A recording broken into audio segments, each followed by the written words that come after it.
Breakfast நம்ம என்ன சாப்பிடுவோம்? இட்லி, தோசை, பொங்கல். அதானே உலக வழக்கம். ஆனா இந்த ஸ்பாட்ல வந்து சமோசா, அதுவும் நார்மல் சமோசா கிடையாது. கேரட், பீட்ரூட்லாம் போட்டு செய்யற வெஜிடபிள் சமோசா புதுசா இருக்குல்ல? ஒரு பக்கம் ஃப்ரெஷ்ஷா செய்வாங்க, ஒரு பக்கம் சுட்டி எடுத்துட்டே இருப்பாங்களா. முதல்ல இருக்கான்னு கேட்போம். ப்ரோ வெஜிடபிள் இது பாருங்க, அண்டா ஃபுல்லாவே அந்த ஸ்டஃபிங் தான் இருக்கு. வெஜிடபிள் சமோசா ஃப்ரெஷ்ஷா பண்ணிட்டே இருப்பீங்களா? அந்த வெஜிடபிள் சமோசா ஷீட் எவ்வளவு வச்சிருக்காங்க பாருங்க. சமோசா அங்க ஃப்ரெஷ்ஷா பண்ணி வச்சிருக்காங்க. நாளைக்கு எவ்வளவு சமோசா செய்வீங்க? 2000 சமோசா ஒரு நாளைக்கு. காலையில 8 மணில நைட் 8 மணிக்கு சுட்டுட்டே இருப்பீங்களா?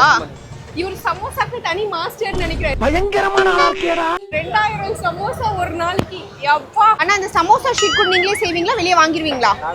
நீங்களே செய்வீங்களா?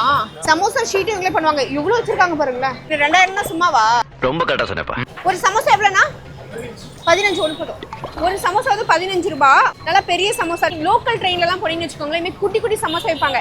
அதுல வந்து ஆனியனும் கோஸ் மட்டும் தான் இருக்கும். இதுல கேரட், பீட்ரூட்லாம் போட்டிருக்காங்க. சமோசா ஒரு எக்ஸாக்ட் லொகேஷன் எங்க தெரியுமா? வில்லிவாக்கத்துல நாதமுனி தியேட்டருக்கு பக்கத்துல இருக்க டீ கடை. அங்கதான் இந்த சமோசா கிடைக்குது. காலையில 8 மணில இருந்து நைட் 8 மணி வரைக்கும் கிடைக்கும். வந்தீங்கன்னா ஒரு டைம் ட்ரை பண்ணி பார்க்கலாம். நிழலா இருக்குல்ல, ஒரு டவுட். டீ கடைக்கு முன்னாடி மரம் வைக்கிறாங்களா இல்ல மரத்தை பார்த்து டீ கடை பிடிக்கிறாங்களான்னு தெரியல. நீ சொல்றது கரெக்ட் தான்டா. இருந்தாலும் நல்லா சில்லுன்னு அப்படி இந்த காத்தோட வெயில வந்து கொஞ்சம் நிழலா டீ குடிச்சு சமோசா சாப்பிட்டு நல்ல ஸ்பாட். நல்லா கூட்டமா இருக்குல்ல? சும்மா கிடையாது. இந்த கடை வந்து 40 இயர்ஸ் மேல ஃபேமஸா. அதான் இவ்வளவு கூட்டம். ஒரு நார்மல் சமோசா இருந்தாலும் அது யூனிக்கா கொடுக்குற ஃபுடி ஃப்ரெண்ட்ஸ் என்ன பண்ணணும்? ஃபாலோ பண்றீங்களா? கண்டிப்பா. பை.